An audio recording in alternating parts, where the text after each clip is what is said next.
I'm excited about preaching through the 11th chapter of Hebrews. It is an inspiration to me. It's an inspiration to any who would read it. It's a testimony for how to live a life that is pleasing to God. To understand the 11th chapter of Hebrews, to understand the book of Hebrews, you have to understand just a little bit of history.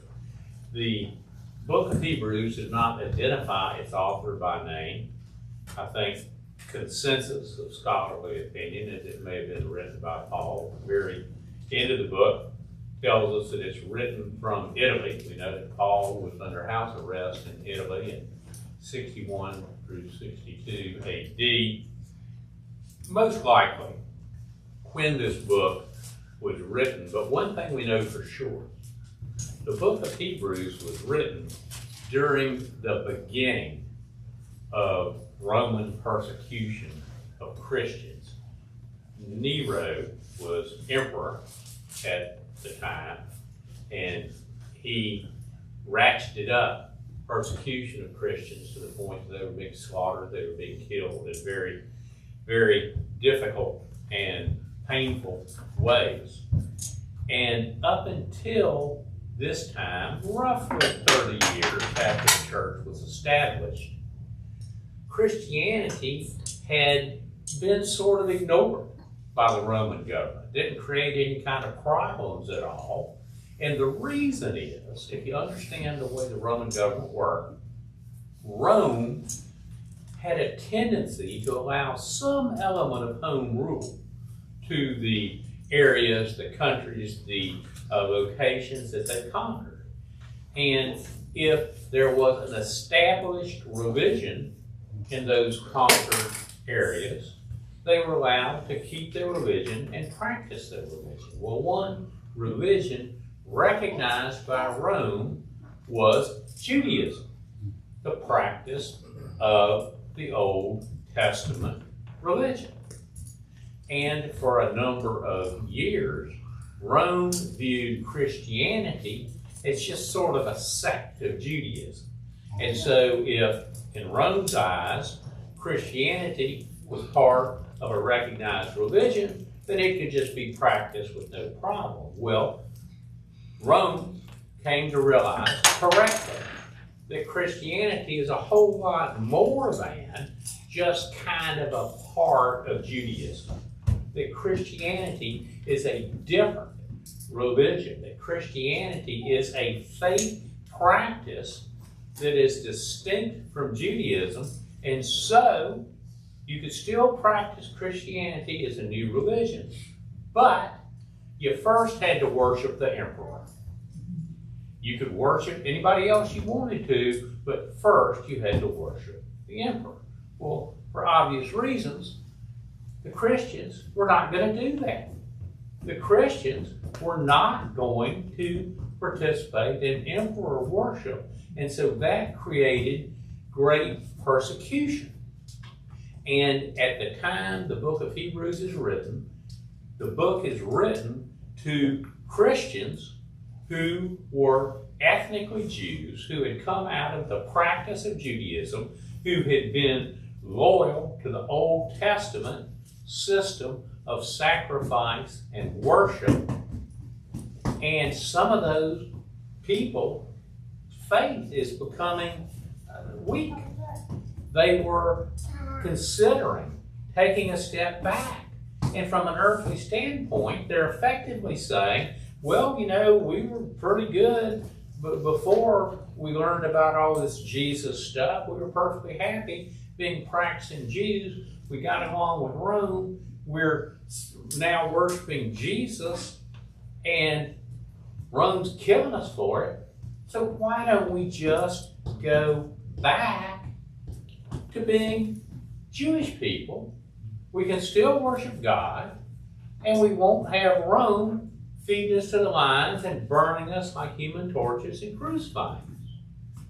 Paul, or whomever was the earthly author of Hebrews, is saying, stop, don't do that. You can't go back. It's never going to be the way it was. The Messiah is here. You have correctly come to recognize him, and to him you need to give your worship, your allegiance, your obedience. You need to strengthen your faith. And that's what the 11th chapter of Hebrews is all about. But before we look at the verses that Sean read for us this morning, I want to go back one verse to the very end of chapter 10, verse 39 says, "We are not among those who shrink back to destruction, but of those who have faith for the safekeeping of the soul." And now we read right into, "Now faith is the certainty of things hoped for," and the rest of those verses that Sean read for us. See the contrast? The people thought that, well, if we just go back to the way we were, we'll be saved. And the writer of Hebrews is saying, no, no, no, no, no. If you go back, you're going to destruction. You need to stay the course. You need to keep the faith. And by keeping that faith, you have the safekeeping of your soul. And then in the verses which follow the text we have for today, that's why we're going to be in Hebrews for about 12 weeks. You're going to see example after example of Old Testament saints who kept the faith. And the writer of Hebrews is effectively creating a hall of fame for faith. What a hall of fame? That's something we're all familiar with. There's a football hall of fame. There's a baseball hall of fame. A lot of companies will have their own company hall of fame. There's a Forest High School hall of fame. I mean, what's a hall of fame? A hall of fame is where you recognize people who did a good job, better than most, people who really excelled in their field, and we enshrine them and we look to them as an example that says, if we work hard, maybe we can do that one day too. Well, these Old Testament saints who are listed, there's actually 25 people listed by name in the 11th chapter of Hebrews, and there are many more mentioned by category, are put up by the writer of Hebrews under inspiration of the Holy Spirit to say, look at these people. They had some hard times. You need to follow their example. And that's a pretty good introduction to the book of Hebrews, and particularly the 11th chapter of the book of Hebrews. But let's bear down a little bit today on what faith really is. First thing is that faith pleases God. I want to say that again. Faith pleases God. If we love someone, we just naturally want to please them. Think about a small child with their parents. It gives them joy to please their parents, to bring home a good report card, to clean up their room, to eat the peas on their plate when they'd really rather have the apple pie, to do what you know you're supposed to do, and you know it's going to please your parents. If you are in a romantic relationship, a husband, a wife, a boyfriend, a girlfriend, whatever it may be, you want to make that person happy. And if you don't want to please somebody, you need to ask yourself the question, what really is your relationship with that person? Now, people pleasing is good to a certain extent. I mean, of course. I want to please Stephanie. I love Stephanie. I want to please y'all. I love y'all. Y'all will have people you care about, that you love, that you want to please them, and that's fine, but you can take it to a point where people pleasing will create problems for yourself. Too many times, people pleasing can lead to self-neglect. It can lead to resentment, because you can almost lose your sense of being a person. I'm not talking about people pleasing. I'm talking about pleasing God. And if you love God, you're going to want to please Him. And if you do not want to please God, you need to ask yourself some hard questions about your relationship with God. That's just kind of as straightforward as I can be. If we love God, we will want to please Him. And God-pleasing, unlike people-pleasing, will always lead to peace, to joy, to hope. In your sermon notes, I've referenced Romans the 15th chapter. Read that when you get home. That's a promise from God. If we walk in a way to be pleasing to God, we're going to experience peace, joy, and hope. How many people want peace in their life? How many people want joy in their life? How many people want hope in their life? I'm thinking pretty much all of us. And people go looking for those in wrong places. They want to find peace in personal relationships. They want to find hope in earthly possessions. They want to find joy in pursuing the flesh. You'll never find it. If you want peace, joy, and hope, work towards pleasing God. Well, what's the first step towards pleasing God? I got to jump ahead a couple of verses. We're going to spend most of the sermon in 2 weeks, Lord willing, on the 6th verse of Hebrews 11. But just a part of that verse says, without faith, it is impossible to please Him. What's the reciprocal of that? If we want to please God, we have to have faith in Him. Now, verse 1, read by Sean, gives us a description of faith. Not to split the hair too finely, but I think verse 1 is not so much a definition of faith, but a description of faith. It shows us what faith is. Faith, by definition, is something that you trust, but you cannot prove it explicitly. You can't prove it empirically. You can't prove it scientifically. Let me give you some examples. Love is dependent upon faith. You believe somebody loves you, your child, your parent, your husband, your wife. But there's no test you can run to prove that. You can say, well, I've had some experience with it. Yeah, bear that thought in mind. But you can't do a litmus test. You can't run some sort of DNA analysis. You can't have a dependable and repeatable experiment that's going to prove love. You have faith, you trust that someone loves you.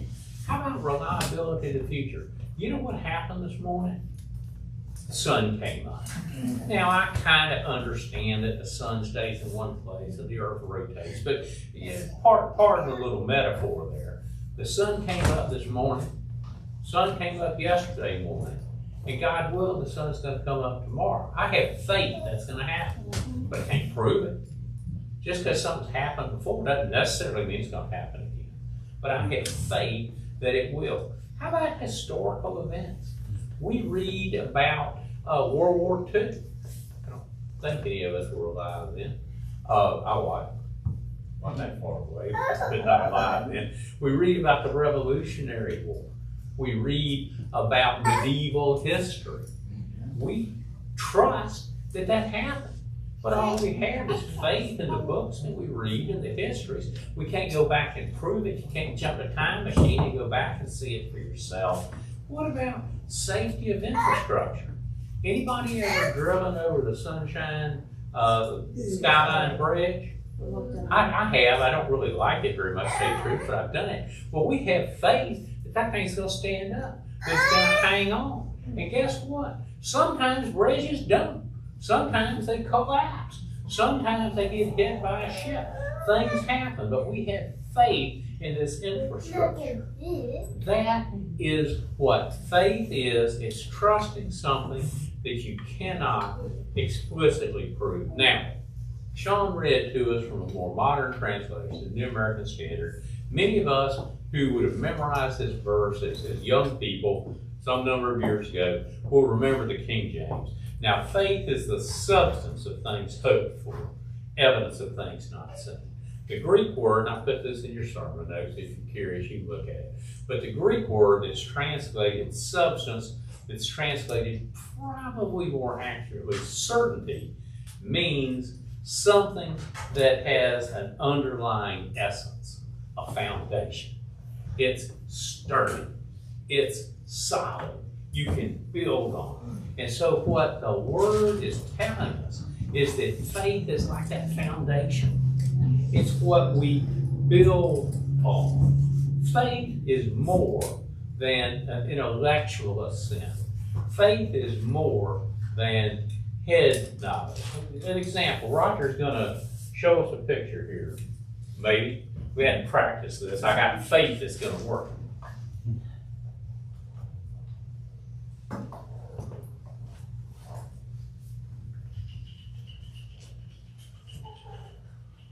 There you go. You can see that picture. I suspect everyone in this room can correctly identify a parachute. We know what it is. We can see it. We probably have some idea how it works. It gets stuffed in a backpack, and I think the way they stuff it's pretty important. And you put it on your back, and you jump out of an airplane, and I understand that had a static line, but it's people who go skydiving have a ripcord, and at the appropriate time, they pull that ripcord, and the backpack opens, and the parachute deploys, and it catches air, and it slows your descent, so that you don't smash into the ground like a bug on a windshield. Yeah. Everybody, pretty much everybody here knows that. Everybody understands that. That's head knowledge. That's mental assent. But that doesn't include the second important part of faith. Trust. It's one thing to be able to look at that picture and say, yep, that's a parachute, I recognize it. It's something else to strap that thing on your back, get up 7,000 or 8,000 feet in the air and jump out of an airplane. Oh, now that's a whole different kettle of fish right there. That is trust. Well, the faith that pleases God isn't just knowing about Jesus. It's trusting Jesus. It's trusting Jesus with your very life, just as sure as you would trust a parachute to save your earthly life. We trust Jesus to save our soul. Most people have 5 senses: hearing, smell, sight, taste, touch. As Christians, we have a 6th sense. We have a 6th sense that allows us to trust God's power. Even when something seems impossible, even when there seems to be no way, God will make that way. And that is the faith that pleases God. It's total dependence upon Him. You know, faith is not a new thing. Faith was not new in the first century. Faith was not new when the 11th chapter of Hebrews was written, when the book of Hebrews was written, because we're told in the very second verses Sean read for us earlier, that for by faith, the people of old gained approval. That's that Hall of Fame we're talking about. That's all these people we're going to talk about starting next week, going back to the son of Adam and Eve. That goes back to the beginning. That goes back a long way. Faith has always been the key to pleasing God. And the next verse is interesting to me because if I had been writing this on my own, I'd have probably jumped right into the Hall of Fame. But I'm so glad that I didn't have to write this. I'm glad that the Spirit of God wrote this because the Spirit of God doesn't start with people. The Spirit of God truly starts with the beginning.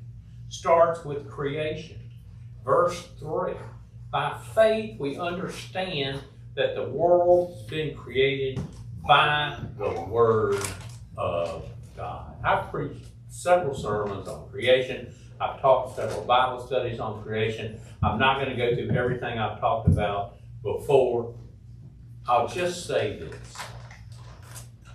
I am fairly confident that the theory of evolution is the second biggest lie the devil's ever told. It undermines people's faith. It undermines people's dependence upon God. And it's a convenient way to try to explain away God. And so many times you'll hear people in a condescending way in the world say that, well, religion requires faith. Evolution is science. Oh, no, it's not. Evolution requires more faith than believing God requires. It's not faith versus knowledge. It's faith versus faith. And my faith is in God the Creator, not some silly explanation thought up by men to explain away God. Well, the Hall of Fame that we're going to see as we go through the 11th chapter of Hebrews, as we look at these 25 named individuals, as we look at people not named as individuals, but part of categories, part of groups, should encourage all of us to remain steadfast. That's what the book of Hebrews is all about. And that's what the 11th chapter of the book of Hebrews is all about. The 11th chapter of Hebrews is saying, yeah, I know you got it tough right now. It's real tough. It's real bad. But hang in there, and you can look to these people as examples. Flesh and blood, imperfect people, just like you, who when times were bad, were able to keep their faith, to stand up, to please God. The Faith Hall of Fame should encourage all of us today to remain steadfast, just as it encouraged those early Christians some 2,000 years ago. Right now, at least, nobody is setting us on fire. Nobody's feeding us to wild animals. Nobody's crucifying us because we're Christians. But I'll tell you right now, being a Christian is not as popular as it once was. And that might be sort of a good thing, to be honest with you. I think people's faith in some decades past might have been a mile wide, an inch deep. It was sort of easy to be a Christian when it helped you sell insurance or got you clients or made friends for you. But when things get a little tough, that's when we need to lean into our faith. Faith, living a life defined by faith does not guarantee an easy earthly life. Anybody that tells you that it just has no idea what they're talking about. And when we look at the people in the 11th chapter of Hebrews, we find out that this earthly life didn't all turn out so well for them. And the people to whom this letter was written some 2,000 years ago understood their earthly lives might not turn out so great. But living by faith does guarantee that God will be pleased with us. And when we are pleasing to God, we are storing up treasures in heaven. When with that first confession of faith, which is the start of a Christian journey, first believing that Jesus is the Son of God who came to earth, lived a perfect life, died on the cross for our sins and was raised on the third day. That belief, that first exercise of faith, is just the beginning of what can be a wonderful life. Dedicated to being pleasing to God. I'm looking forward to preaching the rest of the sermons that I'm developing for this series, because I want to know how other people exhibited their faith. Not just so I can know some facts or know some figures, but I want to use them as an example. So maybe one day I can be in the Faith Hall of Fame too. How about y'all? Let's sing as our hymn of invitation.